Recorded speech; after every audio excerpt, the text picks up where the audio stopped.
For today's video, so magkakaroon tayo ng rules at simulan natin itong video natin para sa mga manonood at papasok sa ating new learning ng tungkol sa automotive education sa learning. At ito tayo ay mag-uumpisa na at syempre simulan natin sa rules. At do not leave without permission. Syempre kailangan natin mag-permission to leave. Kasi, diba, sa mga kung ikaw ay nanonood tapos ayaw ka na lang, wala kang makukunan ng learning about this automotive. Syempre, ask question in the comment section.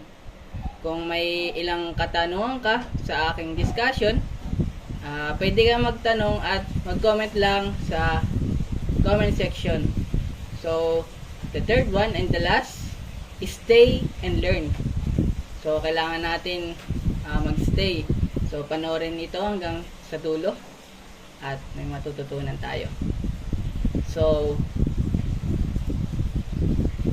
the next page. Explore automotive learning here.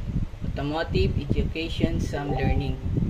So, malalaman natin dito ang mga ilang bagay na patungkol sa automotive na ng aking ituturo dito sa video na to. So, mag-proceed tayo sa next slide. So, hey guys, opening prayer. Class, can you lead the prayer, mister?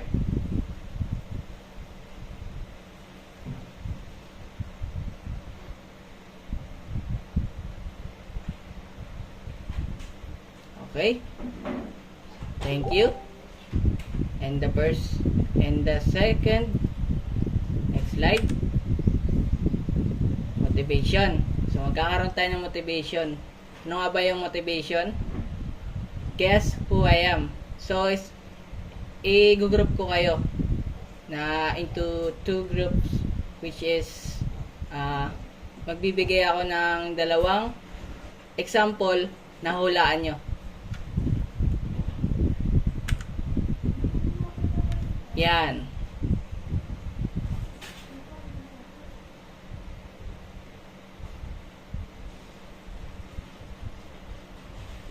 Yes. Tama. Thank you. Is the answer. Hybrid vehicle synergy. Kung saan ang hybrid vehicle synergy ay ginagamit sa mga sasakyan na ginagamitan ng mga fuel, gasoline, which is yung mga hindi siya galing sa mga iba. Kumbaga ito yung energy na ginagamit ng sasakyan, which is the fuel na gasoline na pwedeng itakbo ng isang makina. So the second one. Thank you.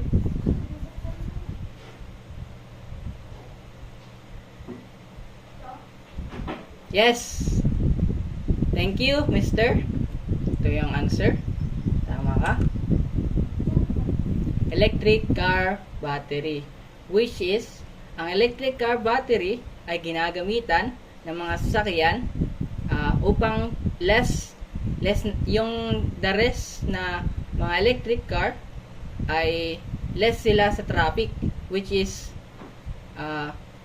dumadaan sila minsan sa side lane, which is na ang advantage nito ay napapaganda, nakakatipid at nakakatipid sa gasolina, which is di naman talaga ginagamitan ng gasolina. Pero ang disadvantage nito is more in electric currency, which is mas mahagad to sa kuryente, which is yung mga electric car magcha-charge ito ng 8 to 24 hours. Depende sa kinakaya ng battery. So, thank you. Thank you. At mag-proceed tayo sa next. Ang fuels ay nagpo-provide people with most of their electric power and make modern transportation possible. Which is, yung sinasabi kong, yung sa makina na ginagamitan ng gasolina ay mas less siya sa electric power. Which is, the fuels provide the more, mas nagbibigay ka ng mas magastos siya, di ba? Kumpara na lang sa mga electric power, ay ginagamitan siya ng yung charger, naleles siya sa mga gasolina na naibabayad mo. Which is, yung fuels, the gasoline is the most highest na ngayon. Highest na yung mga binabayad mo. Fuel bills, which is yung gasolina tumataas. Siyempre, habang tumatagal ang gasolina, tumataas yan at bumababa. Which is, the electric power, yan ay charge mo lang. Wala siyang charge, which is sa inyong home lang. Gets? Thank you. And the next one is, kailangan natin maintindihan kung paano ba ang mga vehicle system kumpara sa electric and di gasolina na makina o sasakyan. So, ang vehicle systems and sustainable technologies in automotive industry, which is nagkakaroon to ng vehicle na ang di gasolina at di battery. Ang gigasolina naman ay napupunta ka sa more on traffic, which is syempre, 'di ba, kailangan natin sumunod. At ganoon din naman ang electric battery car or any electric car, about in automotive, less siya, pero syempre in a law kailangan natin sundin ito. Exploring sustainable transportation technology in automotive industry. So, sa pag-aayos ng electric battery at gasolina ng makina, ay kailangan natin maintindihan ito. Kung paano natin to mapapagana, kung paano natin to gagawin, at paano natin to maintindihan sa kalakaran ng automotive industry. Which is, this is the vehicle, the importance of sustainable technologies in automotive industry. So, the next one is, which is the, kung saan tayo magkakaroon ng bagay na matututunan na kung paano gamitin ang isang makina, which is the electric and the gasoline engine. So, malalaman natin dito in the fuel types of difference. And sasabihin ko dito yung mga basic concepts ng fuel types. May natutunan? May gustong katanungan? No, thank you. And in the next one, ano nga ba yung automotive vehicles forward? Ito yung powertrain, including the engine, transmission, and drivetrain is what propels automotive vehicles forward. Which is, ang automotive vehicles ay nakakapaloob dito ang mga sasakyan na nagkakaroon ng yung mga pag-aayos natin. So, yung mga kailangan natin matutunan sa loob ng automotive kung paano ito ang proper ayusin, which is the powertrain in the engine and transmission and drivetrain. So, matutunan din natin dito ang mga bagay na kailangan natin malaman, which is the powertrain is critical components work. Yes, tama. ang powertrain ay mahirap gamitin. So, dapat gamitin o mahirap din ayusin. So, dapat kailangan natin nasa tama, in the proper ways, that may steps tayo na sinusunod, or dapat alam natin kung paano nga ba natin to maayos, which is pag-aaralan natin ito in the next video, which is dito kung paano mag-company ng isang makina, which is the energy electrical car, and which is the gasoline car. And the next one, which is mag-proceed tayo.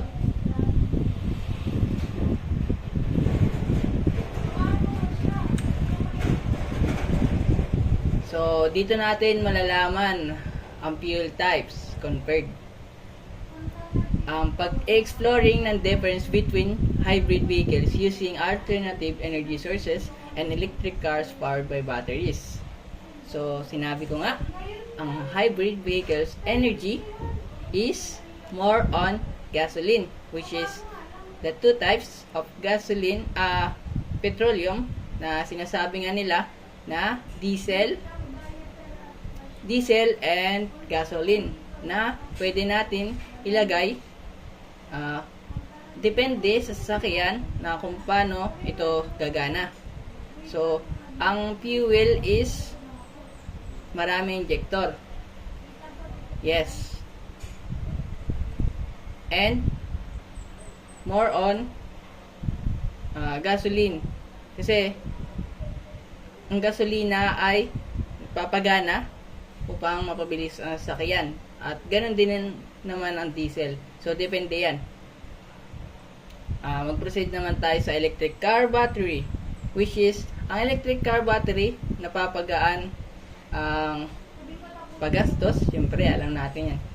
Ang electric car battery, which is, ginagamit yan sa mga mababang kalsada. Halimbawa ay, punta ka sa Skyway, hindi ka pwede doon. Kasi, doon, ang dumadaan ay yung magagaan nga yun. Pero in the way, dapat sundin natin kung saan tayo dadaan. May naintindihan? Thank you. May katanungan? Nothing.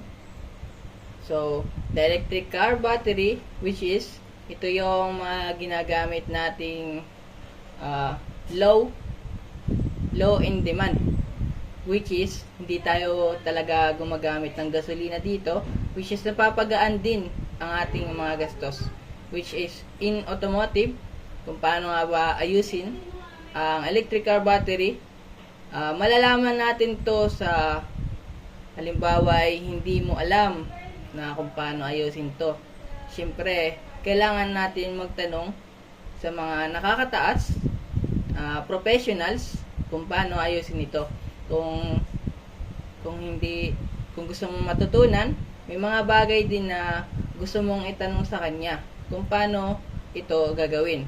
Pwede ka rin manood at pwedeng habang sa panonood mo, nalalaman mo kung paano ito ayusin.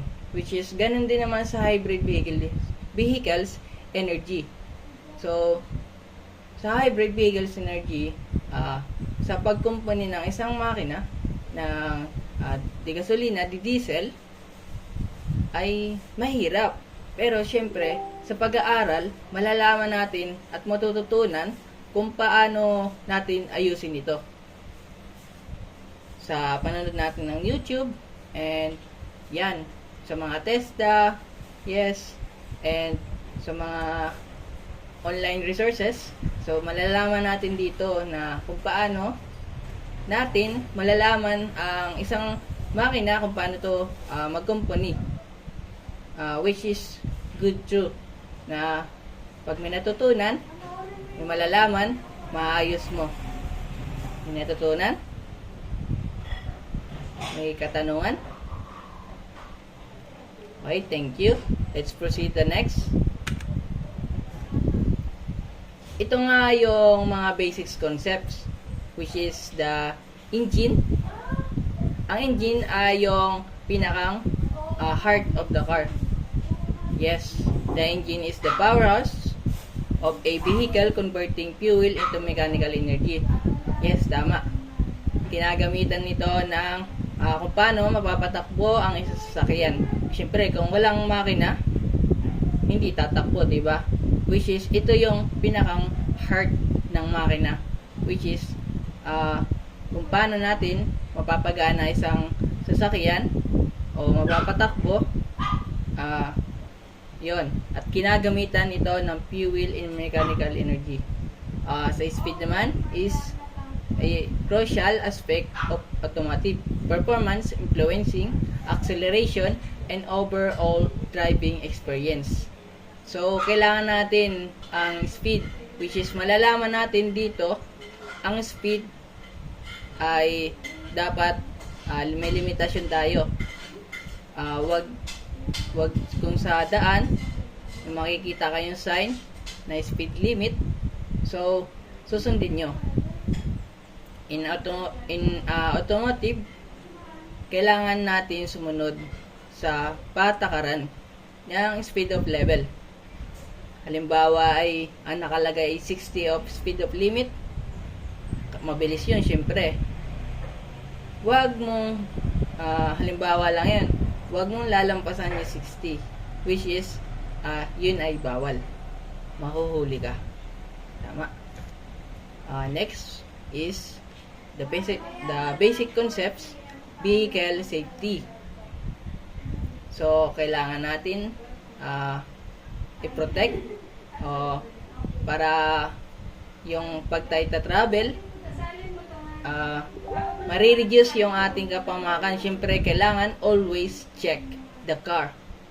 Kung halimbawa ba ito'y flat, kulang sa langis, kailangan palitan ng langis. And always check kung halimbawa sa electric vehicle, kailangan natin i-check kung ito ay lobat na, palobat na. At siyempre, kung magbabiyahe ka, lobat sa kalagitnaan, makikita natin yan. Tapos magtutula ka, syempre always check the car. And sa vehicle ng di gasolina at di diesel, always check the car, which is para ma-reduce natin ang risk of accidents sa daanan. Naintindihan? Thank you. So proceed tayo sa power. Fuel efficiency is essential for reducing environmental impact and cutting down on operational costs. So, kailangan natin siyempre ingatan yung ating gasolina o diesel o ano man. Halimbawa, ang sasakyan mo ay di gasolina. Siyempre, kailangan tingnan muna natin sa manual kung anong karga pag ikaw bibili ng sasakyan. Ang diesel, halimbawa, gasolina yung iyong sasakyan, kinargahan mo ng diesel. So, mali yun. Hindi tatakbo. Masisira ang iyong makina. Mahirapan ka. So, which is, check mo na rin. Para maayos o mapaganda ang iyong sasakyan. Pag ikaw magta-travel, yon, diba? Fuel efficiency is essential for reducing environmental impact and cutting down on operational costs. So, maleles natin din ang mga accident kung sa vehicle safety ay nagche-check tayo at sa speed ay naglilimit tayo. At sa engine ay alam natin kung paano natin to gamitin. Siyempre, the next is fuel efficiency. Kailangan natin ng power output determines the performance capabilities of a vehicle influencing speed and acceleration. Yes, kailangan natin yan. Yung ating, yan, sinabi ko kanina yung speed limit. Kailangan natin mabagal, sakto lang ang ating andar. sakto lang acceleration upang hindi tayo makapamahamak sa ibang sakyan. So, kailangan natin yun. So, may natutunan? May katanungan? Thank you. So, yan. Magkakaroon tayo ng activities which is now I divided into two groups. Then, I give different fuel types and then you will demonstrate on one kind of fuel types, then discuss it on how they work. So, I give 5 minutes for preparing.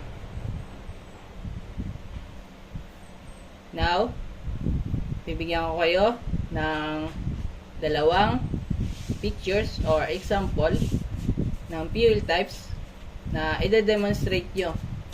So, kung paano ito gawin.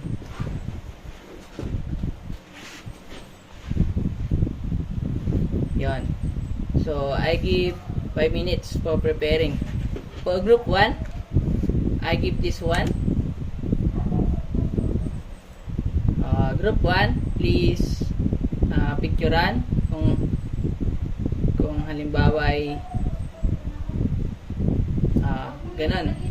I-describe nyo on the front. So, kung paano to gamitin.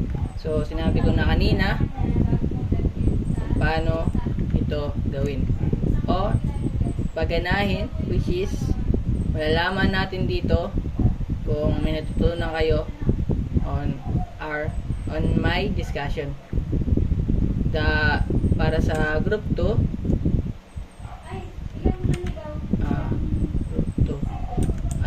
sorry. For group 2,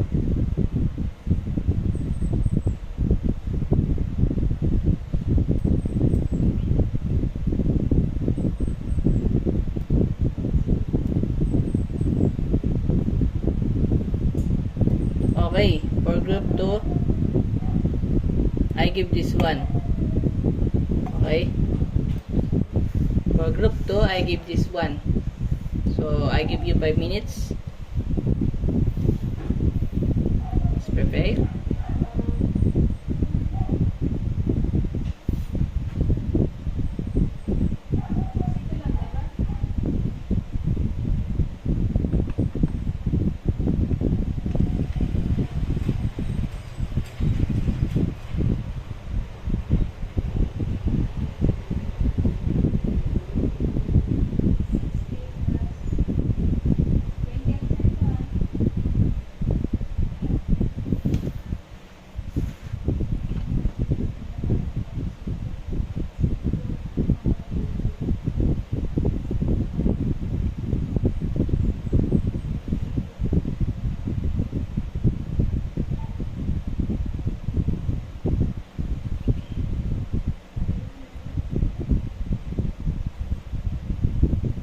Okay, it's already 5 minutes.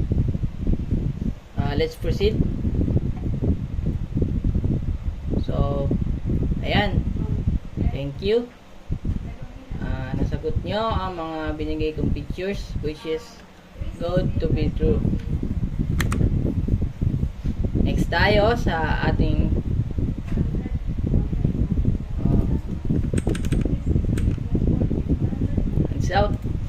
workshop activities.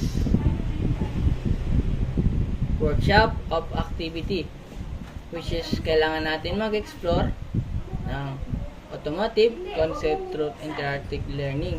So, kung may ilan kayong katanungan o i-message lang ako kung may karagdagan kayo, please collaborate at malalaman natin dito kung natutunan din o hindi. Siyempre, kailangan din magtanong.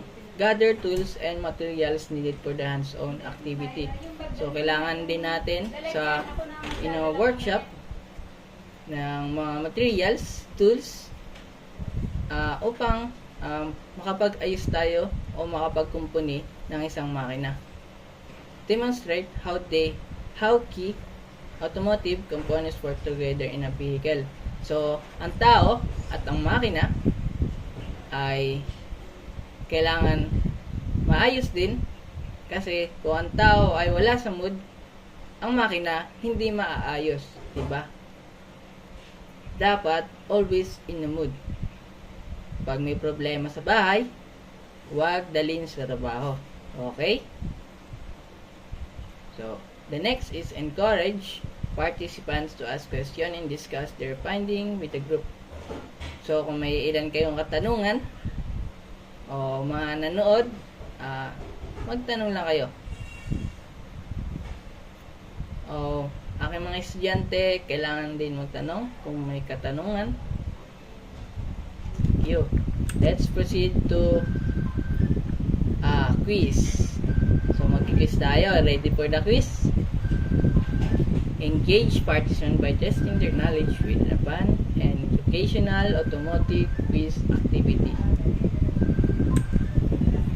So, let's proceed. Let's take the one whole sheet of paper, or kung wala naman, 1/4 lang. Magsagot lang, answer only. Okay? I give you 30 seconds to prepare your paper.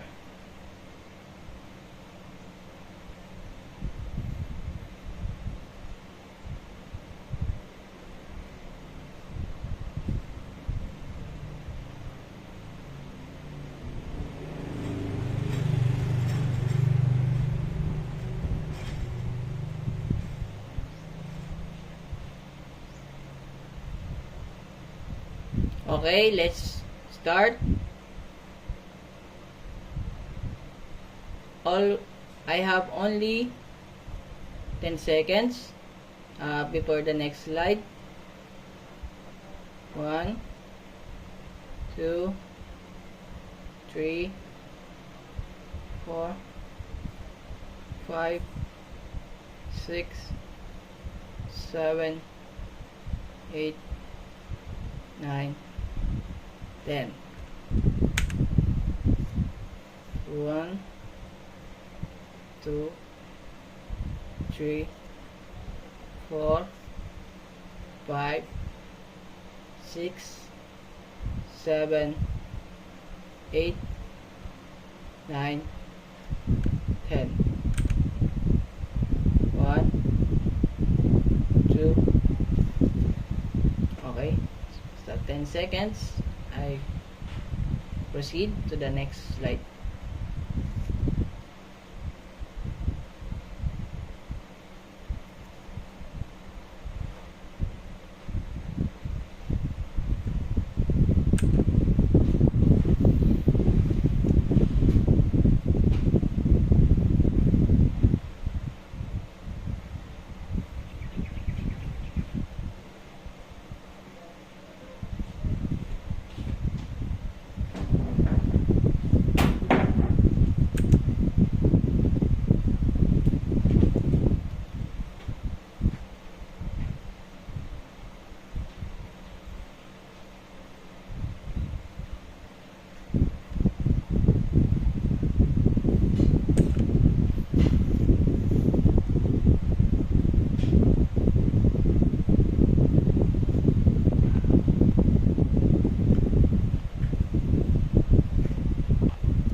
Okay? Thank you. So, isend ang sagot sa akin at ako ang mag-check. Thank you. At salamat sa pakikinig at sa mga natutunan. Which is, bibigay rin ako ng assignment kung ano ba yung natutunan nyo sa aking discussion. Kumuha lang kayo ng yellow pad in one sheet of paper. Give appreciation learning from my discussion. Pakipicturan. Thank you and so on.